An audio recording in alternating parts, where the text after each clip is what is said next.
Friend, आज हम 7th chapter करेंगे बैंकिंग के बारे में। आ जाओ, ठीक है। अब देखिए, बैंक आप आपने देखा होगा, नॉर्मल हमारी ज़िंदगी से रिलेटेड है। कमर्शियल बैंक भी होते हैं, कुछ होते हैं केंद्रीय बैंक, ठीक है। कमर्शियल बैंक जो कि सारे ही हमारे हैं बैंक है, वो कमर्शियल बैंक ही हैं। HDFC, ICI ये प्राइवेट बैंक है, पंजाब नेशनल, SBI ये सारे कमर्शियल बैंक वगैरह में रिलेट किए जाते हैं। केंद्रीय बैंक जो कि हमारा एक मेन बैंक होता है, जैसे कि इंडिया का RBI है, अपेक्स बैंक भी बोलते हैं इसको, ठीक है। तो कमर्शियल बैंक से रिलेटेड ये चैप्टर है। इसमें क्या करना है, ये कहता है कि वाणिज्य बैंक वह वित्तीय संस्था है जो लोगों को रुपए को अपने पास जमा भी करती है और साथ में उनको उपभोग के लिए उधार भी देती है, निवेश करने के लिए उधार भी देती है। कमर्शियल बैंक हो गया। इनकी परिभाषाएं अलग अलग दी हुई हैं, ठीक है। अब आते हैं कमर्शियल बैंक के कार्य क्या होते हैं। तो कार्य इसके 2-3 भागों में बांटे गए। एक तो मुख्य कार्य जो कि जमा करना, स्वीकार करना, FD वगैरह जो आ जाते हैं सारे। एक होता है गौण कार्य जो उनसे अलग कुछ करती है, उनसे रिलेट होते हैं। एक होता है सामाजिक कार्य भी करती है, ठीक है। तो उनमें देखिए सबसे पहले आता है मुख्य कार्य। मुख्य कार्य में देखिए बच्चों,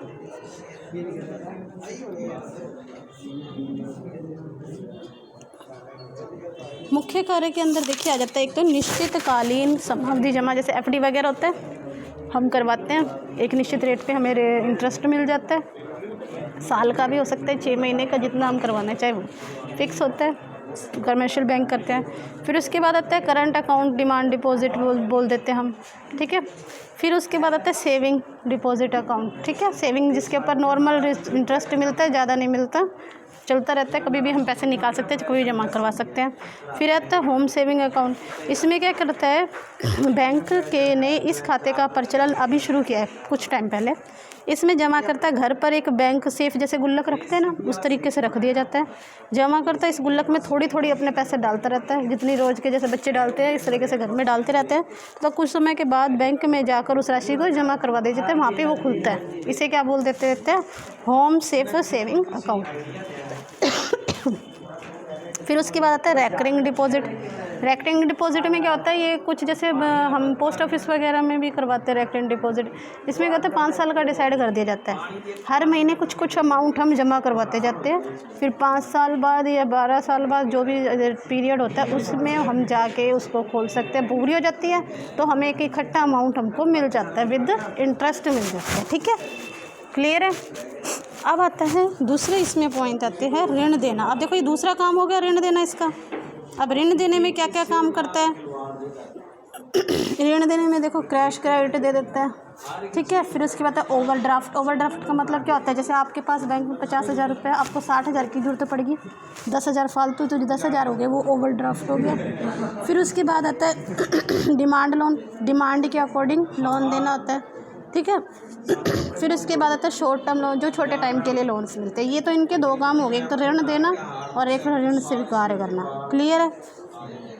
अब उसके बाद आता है गौण कार्य। देखो ये तो हमारे प्राइमरी मैंने अभी बताया था जो मेन काम इनके होते हैं। अब आता है गौण कार्य। गौण कार्य कौन कौन से करता है, देखो आप बिजनेस के स्टूडेंट हैं, उनको पता होगा कि जो बिजनेस रिलेटेड क्या करती है, एक बिजनेस वाले होते हैं ना, वो अपना एक बैंक फिक्स कर देते हैं, वहाँ पे उनके जमा होते हैं, वहाँ से ही वो पेमेंट करते हैं, एजेंट का काम करने देते हैं। तो इसमें देखिए कौन कौन से काम करते हैं ये। एजेंट के काम में देखिए, एक तो क्या करता है ये, अपने विभिन्न मदों का एकत्रीकरण और भुगतान। क्या कहते हैं, एक बैंक अपना साथ कर लिया, वो बैंक उसका एजेंट का काम करेगा, जितने भी पेमेंट होगी जैसे वो ले लेंगे, उसमें सारे उसके कस्टमर जमा करवाएंगे। किसी ने वहाँ से लेना होगा, किसी ने कच्चा माल लिया, वहाँ पे जाके उसको पेमेंट कर जाएंगे, ठीक है। फिर उसके बाद आता है purchase and sale of security. Securities purchase का काम भी करता है, सेल का किसकी साइड से, कस्टमर की साइड से, जिसने वो बैंक में अपना पार्टिसिपेशन करा, मतलब बैंक को हायर कर रखा है। फिर उसके बाद ट्रस्टी एंड एग्जीक्यूटिव, ट्रस्टी का काम भी करता है। उसके बाद आता है remittee of money, remitting of money, रुपए भेजना। रुपए भेजने का काम हम करते हैं ना, जैसे हम बाहर कोई होता है, हम अपने बैंक से ट्रांसफ़र करवाने होते हैं, उधर से भेज देते हैं, उस बैंक में से जाके ले लो, जैसे आजकल पेटीएम वगैरह पे हो रहा है, ये अमेजोन पे हो रहा है, ठीक है। फिर उसके बाद आता है विदेशी मुद्रा का क्रय विक्रय, सेल ऑफ फॉरेन एक्सचेंज, ठीक है। फिर उसके बाद तो लेटर ऑफ रेफरेंस। अब मान लो किसी की गारंटी देनी है तो रेफरेंस लेटर बैंक दे देगा, हाँ भाई ये बंदा अच्छा है, इसने मेरा भाई कोई जो ट्रांजैक्शन करी है सारी अच्छी चल रही है, गुडविल अच्छी है, तो वो रेफरेंस लेटर भी देते हैं। फिर नए शेयरों के खरीदना, अंडरटेकिंग करना, नए शेयर किसी कंपनी के खरीदना, ठीक है, वो हो जाएगा। अब आते हैं सामान्य गतिविधियों की सेवाएं। कौन कौन सी होती हैं, लॉकर की सुविधा मिलती है, नॉर्मल ज़िंदगी में आती है, हम देखते हैं। Travels cheque and letter of credits मिल जाते हैं।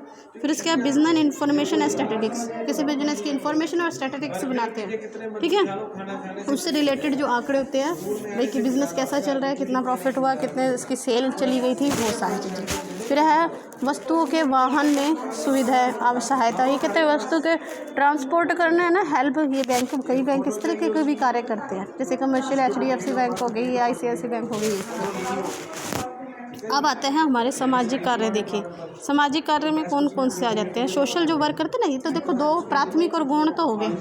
अब सामाजिक कार्य भी करते हैं, पूंजी फॉर्मेशन का काम करते हैं, कैपिटल फॉर्मेशन का। फिर उससे आता है जो इनोवेशन होता है, नई नई तरीके के फार्मूलेज लाना, नए नए तरीके के उत्पाद का कैसे हम उसको लोगों के सामने लेके आए, वो चीज़ें करते हैं। फिर आता है investment friendly interest rate structure. Interest rate ऐसा रखते हैं कि हम इन्वेस्टमेंट करने के लिए, मतलब चाहे भाई करें वांट्स हो हमारी इन्वेस्टमेंट करने की, या हमें कम रेट पे इंटरेस्ट दिलवाएंगे वो, ठीक है। फिर है ग्रामीण क्षेत्रों में विकास में, बैंक कहीं पे खुलेगा तो वो कोशिश करेगा कि आसपास के एरिया अच्छा इस्टेब्लिश हो जाए, सड़कें वगैरह इंफ्रास्ट्रक्चर अच्छा हो जाए, तो वो ग्रामीण क्षेत्र का विकास होगा उससे। फिर उसके बाद आता है बाजार मांग में वृद्धि का, increase in demand in marketing, कोशिश करेगा कि मार्केट में डिमांड इंक्रीज हो। फिर होता है implementation of monetary policy, monetary मौद्रिक नीति है ना, उसमें ये कहता है कि कोई ना कोई उसमें अच्छा काम किया जाए, तो ये कोशिश की जाएगी। फिर होता है रोजगार के अवसर। रोजगार के अवसर सेल्फ एम्प्लॉयमेंट के लिए लोगों को क्या करेगा, लोन प्रोवाइड करवाएगा। लोन प्रोवाइड करवाएगा तो लोग क्या करेंगे, सेल्फ एम्प्लॉयड, भाई अपने कोई काम करने की शुरू करने की कोशिश करेंगे, तो सेल्फ एम्प्लॉयमेंट देने में भी सहायता करते हैं। अब आता है वाणिज्य बैंकों का वर्गीकरण। वर्गीकरण देखिए कितने प्रकार से वाणिज्य बैंक, देखो कौन कौन से हो गए। एक तो हो गया हमारा अनुसूचित वाणिज्य बैंक, ठीक है, जो शेड्यूल कॉमर्शियल बैंक आते हैं, और एक आता है जो नॉन शेड्यूल होते हैं, जो शेड्यूल के अंदर नहीं होते। शेड्यूल में कौन कौन से थे, पब्लिक सेक्टर बैंक, SBI, जैसे Punjab national bank, Canara bank हो गया, बैंक ऑफ इंडिया हो गया, जो ये हमारा दिया हुआ है इसमें। फिर उसके बाद आता है निजी क्षेत्र के bank, HDFC, ICICI bank, city bank जिसमें हो गया, ठीक है। ये सिटी बैंक जो है ये हमारा फॉरेन बैंक है प्राइवेट पर बाहर का है, ठीक है। फिर उसके बाद आता है वाणिज्य बैंकों के द्वारा शाख निर्माण का कार्य, मतलब कि कैसे क्रेडिट प्रोवाइड करवाते हैं, ठीक है, वो सारी चीज़ें आ जाएगी। अब आता है अगला, देखिए पॉइंट,